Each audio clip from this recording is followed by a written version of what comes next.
എല്ലാവരും മതോ ജാതിയോ രാഷ്ട്രീയോ ഒന്നും നോക്കിയിട്ടല്ല, ഒരു വേദനിക്കുന്ന ഒരു സഹോദരൻ. എന്റെ സുഹൃത്തുക്കളെ, ശക്തമായ മറുപടി. കഴിഞ്ഞ ദിവസത്തെ പിണറായി വിജയൻ ഗവൺമെന്റിന് നേരെയുള്ള ശക്തമായിട്ടുള്ള നടപടിയാണ് ഇപ്പോൾ VD സതീശൻ ഗവൺമെന്റ് ഇട്ടുള്ളത്. ഹർഷിന എന്ന് പറയുന്ന ഒരു പെൺകുട്ടി കഴിഞ്ഞ പിണറായി സർക്കാരിന്റെ കാലഘട്ടത്തിലാണ് ഇവരുടെ ശരീരത്തിൽ ഒരു സർജറിയുടെ മറ്റു ഭാഗമായിട്ട് കത്രിക കുടുങ്ങുന്നത്. പിന്നീട് വീണ്ടും ഒരു ശസ്ത്രക്രിയ നടത്തിയിട്ട് അവർ ആ കത്രിക പുറത്തെടുക്കുന്നു. ഡോക്ടർമാരുടെ, നഴ്സുമാരുടെ നെഗ്ലിജൻസ്, തീർച്ചയായിട്ടും അതൊരു മെഡിക്കൽ നെഗ്ലിജൻസ് തന്നെയാണ്, ഒരു സംശയവുമില്ല. എന്തൊക്കെ തന്നെയായാലും ആ സമയത്ത് ഭരിച്ചുകൊണ്ടിരിക്കുന്ന സർക്കാരിന് തന്നെയാണ് അതിന്റെ എല്ലാ ചീത്തപ്പേരും ഉണ്ടാവുക, അതിലും ഒരു സംശയവുമില്ല. ഇതില് ശക്തമായിട്ടുള്ള ഇടപെടൽ വേണമെന്നും എനിക്ക് നഷ്ടപരിഹാരം വേണമെന്ന് പറഞ്ഞിട്ട് ഹർഷിന എന്ന് പറയുന്ന ആ ഒരു വീട്ടമ്മ സമരം ചെയ്യുന്നു. ഏറെ സമരം ചെയ്തതിന്റെ ഭാഗമായിട്ട് ഇവർക്ക് ഒരു ചെറിയ തുക, എത്ര 3 ലക്ഷം 4 ലക്ഷം രൂപ എങ്ങാണ്ട് ഇവർക്ക് നഷ്ടപരിഹാരം കിട്ടിയിട്ടുണ്ട്. അത് കിട്ടിക്കഴിഞ്ഞു. ഏകദേശം എത്ര കിട്ടിയെന്നതിൽ എനിക്ക് കൃത്യമായിട്ടുള്ളൊരു സംഖ്യ എൻ്റെ ഇന്ന് പോയി. എന്തായാലും ഇവർക്ക് നഷ്ടപരിഹാരം കൊടുത്തിരുന്നു. ആ നഷ്ടപരിഹാരം പോരാ, തനിക്ക് 1 കോടിയോളം രൂപ എങ്ങാണ്ട് നഷ്ടപരിഹാരം വേണമെന്നാണ് പിന്നീട് ഹർഷിന ആവശ്യപ്പെട്ടത്. എന്തായാലും അത്രയൊന്നും പിന്നീട് കൊടുത്തിട്ടില്ല. വീണ്ടും ഹർഷിന സമരത്തിൽ ഇറങ്ങുന്നു. കൃത്യമായിട്ടും ഒരു കറക്റ്റ് ടൈമിൽ തന്നെയാണ് ഹർഷിന സമരത്തിന് ഇറങ്ങിയത്. ഇപ്പോൾ സോഷ്യൽ മീഡിയയിൽ പറയുന്നത് ഹർഷിനയെ സമരത്തിന് ഇറക്കിയത് UDF-കാരാണ് അല്ലെങ്കിൽ മുസ്ലിം ലീഗുകാരാണ്. ഇപ്പോഴത്തെ BJP-ക്കാർ പറയുന്നത് ഇപ്പോഴത്തെ സർക്കാർ നിലനിൽക്കുന്നത് ഹിന്ദുക്കൾക്ക് വേണ്ടിയിട്ടല്ല, മുസ്ലിങ്ങൾക്ക് വേണ്ടിയിട്ടാണ്. നമുക്ക് ഇത് ലാസ്റ്റ് ചേർത്ത് വായിക്കാം കേട്ടോ. മുസ്ലിങ്ങൾക്ക് വേണ്ടിയിട്ടാണെന്ന് പറയുന്നു.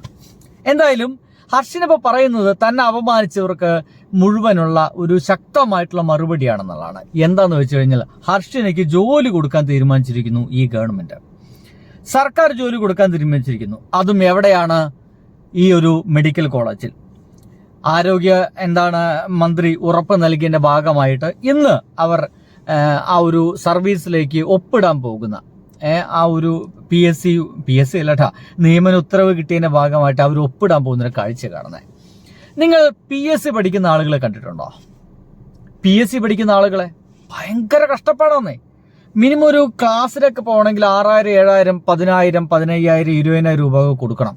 ചില ആളുകൾ കുഞ്ഞുങ്ങളൊക്കെ ഉണ്ടായിരിക്കും, അവരെ നേരമ്പോൾ നോക്കാൻ കഴിയാതെ മാനസികമായിട്ടൊക്കെ വ്യത ഉണ്ടായി രാവും പകലും ഉറക്കമളച്ച് നാട്ടുകാരാട്ടും തുപ്പും കേട്ട്, വീട്ടുകാരാട്ടും തുമ്പും കേട്ട്, നാട്ടുകാരെ നിരന്തരമുള്ള ചോദ്യങ്ങളെല്ലാം കേട്ട് കഷ്ടപ്പെട്ട് PSC പഠിക്കുന്ന കുട്ടികളുണ്ട്. ആൺകുട്ടികളും പെൺകുട്ടികളുണ്ട്. അതിന്റെ മേലെ മാത്രമായിരിക്കും അവരുടെ ചിന്ത. ഒരു വർഷക്കാലം ചിലപ്പോൾ വിവാഹങ്ങൾക്കൊന്നും പങ്കെടുക്കില്ല, കൂട്ടുകാരൊന്നും കാണാൻ പറ്റിയെന്ന് വരില്ല. കാരണം അവർക്ക് ജോലി വേണം ഈ ജീവിതത്തിൽ മുന്നോട്ട് പോകാൻ. അതിനുവേണ്ടി കഷ്ടപ്പെട്ട് പുസ്തകം നോക്കി പഠിച്ച് PSC എഴുതുന്ന ആൾക്കാരൊക്കെ പൊട്ടന്മാരാണോ എന്നൊരു ചോദ്യമാണ് ഇപ്പോൾ സോഷ്യൽ മീഡിയയിൽ എല്ലാവരും ചോദിക്കുന്നത്. ഞാൻ എന്തായാലും ആ ചോദ്യം ചോദിക്കുന്നില്ല. ഇങ്ങനത്തെ ചോദ്യങ്ങളൊക്കെ സോഷ്യൽ മീഡിയയിൽ നടക്കുന്നുണ്ടെന്ന് പറഞ്ഞുതരാം. ഒരു പോസ്റ്റ് എൻ്റെ മുമ്പിലേക്ക് വന്നിട്ടുണ്ട്. അത് ഇങ്ങനെയാണ്, ഞാൻ കഴിയുമെങ്കിൽ സൈഡിൽ വെക്കാം, അല്ലെങ്കിൽ ഞാൻ അതിങ്ങനെ വായിച്ചു തരാം. ഇനി മുതൽ റോഡ് ആക്സിഡന്റിൽ അപകടം പറ്റുന്നവർക്ക് ഗതാഗത വകുപ്പിൽ ജോലി നൽകണം. വന്യമൃഗങ്ങൾ ആക്രമണത്തിൽ പരിക്ക് പറ്റുന്നവർക്ക് വനം വകുപ്പിൽ ജോലി നൽകണം. ഷോക്കറ്റ് അപകടമുണ്ടായാൽ വൈദ്യുതി വകുപ്പിൽ ജോലി നൽകണം. ഭക്ഷ്യവിഷബാധ ഏറ്റാൽ ഭക്ഷ്യവകുപ്പിൽ ജോലി നൽകണം. വെള്ളത്തിൽ വീണോ മറ്റോ അപകടം ഉണ്ടായാൽ ജലസേചന വകുപ്പിൽ ജോലി നൽകണം. PSC റാങ്ക് ലിസ്റ്റിലുള്ളവർ തൽക്കാലം അകലം പാലിക്കുക എന്ന് പറയുന്ന ഒരു പോസ്റ്റ് ഇപ്പോൾ ഗംഭീരമായിട്ട് ഉയർന്നു വരുന്നുണ്ട്. ഒരു തരത്തിൽ ആലോചിച്ചു കഴിഞ്ഞാൽ ഇത് രസമുള്ള കാര്യമല്ലേ? ഒരാളും PSC എഴുതാൻ പോണ്ട, എങ്ങനെയെങ്കിലും വലിയ അപകടമില്ലാത്ത രീതിയിൽ ഒരു മെഡിക്കൽ നെഗ്ലിജൻസ് ഉണ്ടാകണേ എന്ന് പ്രാർത്ഥിക്കുക. എന്തെങ്കിലും ഓപ്പറേഷനുമായിട്ട് ശരീരത്തിലോ വയറ്റിനുള്ളിലൊക്കെ ഒരു കത്രിക കുടുങ്ങണേ എന്ന് പറയുക. ചില ആളുകൾ ഇതിനെ കത്രിക നിയമനം എന്നൊക്കെ പരിഹസിക്കുന്നുണ്ട്. അതൊന്നും ശരിയല്ല, അങ്ങനെ പരിഹസിക്കുന്നത് ശരിയല്ല. ഇവിടെ സംഭവിക്കാൻ പോകുന്നൊരു വിഷയം എന്താ വെച്ച് കഴിഞ്ഞാൽ ഇതൊരു സൂചനയാണ്. മെഡിക്കൽ നെഗ്ലിജൻസിന്റെ ഭാഗമായിട്ട് നമുക്ക് എന്തെങ്കിലും തരത്തിലൊരു അപകടം ഉണ്ടായിക്കഴിഞ്ഞാൽ, നമുക്ക് നീച്ചടക്കാനോ മറ്റൊക്കെ ആരോഗ്യം മറ്റൊക്കെ ഉണ്ടായിക്കഴിഞ്ഞാൽ നിരന്തര സമരം ചെയ്യുക. മിനിമം ഒരു 5 വർഷത്തെ നിരന്തരമായിട്ടുള്ള സമരവും ഒരു ഇലക്ഷന്റെ ഭാഗമായിട്ട് ഏതെങ്കിലും രാഷ്ട്രീയ പാർട്ടിയെ കൂട്ടുപിടിക്കാനും കഴിഞ്ഞാൽ, അവർ അധികാരത്തിലേറി കഴിഞ്ഞാൽ വളരെ പെട്ടെന്ന് സീറ്റ് കിട്ടും, ഇത് ഉറപ്പ്. ഇത് മുസ്ലിം ഹാൻഡിലുകൾ, ഹിന്ദു ഹാൻഡിലുകൾ, തീവ്ര ഹിന്ദു ഹാൻഡിൽ, BJP ഹാൻഡിലൊക്കെ ഇതിനെ ചർച്ച ചെയ്യുന്നത് ഇവിടെ ഭരിക്കുന്നത് മുസ്ലിം ലീഗാണ്, അല്ലാതെ കോൺഗ്രസ് ഒന്നല്ല. ഇതൊരു മുസ്ലിം ലീഗുകാർക്ക് സീറ്റ് എന്താണ് ഒരു PSCയുടെ ഭാഗമല്ലാതെ അതാ പിൻവാതിൽ നിയമനം കൊടുത്തിരിക്കുന്നു. എങ്ങനെയെങ്കിലും കത്രിക വിഴുങ്ങൂ, ജോലി സമ്പാദിക്കൂ, സർക്കാർ ജോലി സമ്പാദിക്കൂ എന്നുള്ള പോസ്റ്റുകളടക്കം ഇപ്പോൾ സോഷ്യൽ മീഡിയയിൽ പ്രചരിക്കാൻ തുടങ്ങിയിരിക്കുന്നു. ഇങ്ങനത്തെ പോസ്റ്റുകളൊക്കെ പ്രചരിക്കാൻ തുടങ്ങിയിട്ടുണ്ട്. സർക്കാർ ജോലി ലഭിക്കുമെന്ന് ആരോഗ്യമന്ത്രിയുടെ ഉറപ്പ് തന്നെ അവഗണിച്ച് കളിയാക്കി വിട്ടവർക്കുള്ള മറുപടി എന്ന് ഹർഷിന.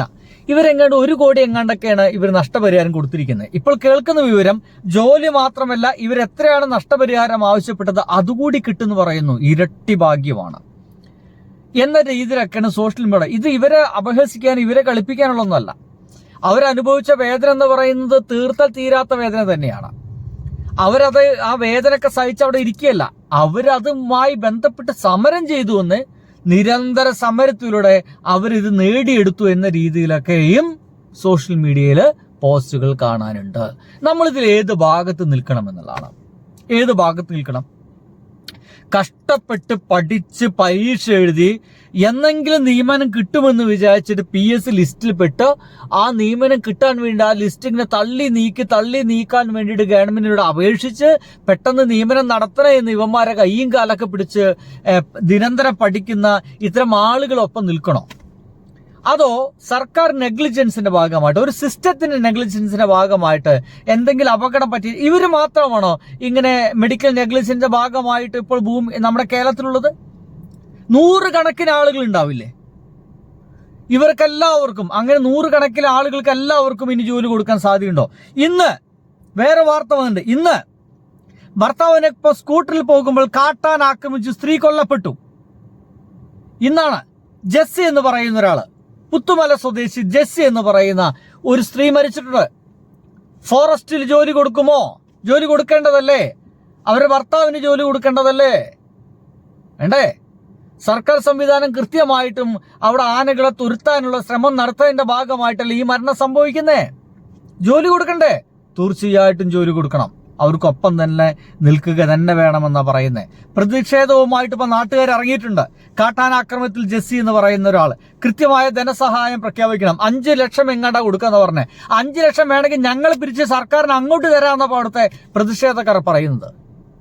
സുഹൃത്തുക്കളെ, ഇങ്ങനെയാണെങ്കിൽ ഇതൊരു തുടക്കമാണ്. ഏതെങ്കിലും തരത്തില് നമ്മുടെ നാട്ടിൽ എങ്ങനെയെങ്കിലും ചെറിയ അപകടം ഉണ്ടായി കഴിഞ്ഞാൽ, എന്തു വന്നാലും ഒരു റോഡ് അപകടമായി കഴിഞ്ഞാലും അത് വേണമെങ്കിൽ നമുക്ക് സർക്കാരിന്റെ നെഞ്ചത്തേക്ക് കെട്ടിവെക്കാം. എന്നിട്ട് അതുമായി ബന്ധപ്പെട്ട ആളുകൾക്ക് മുഴുവൻ ജോലി നമുക്ക് സമ്പാദിക്കാവുന്നതാണ്. ഇതൊന്നും ശരിയല്ല കേട്ടോ. ഇങ്ങനെ വർത്തമാനം പറയുന്നത് ശരിയല്ല.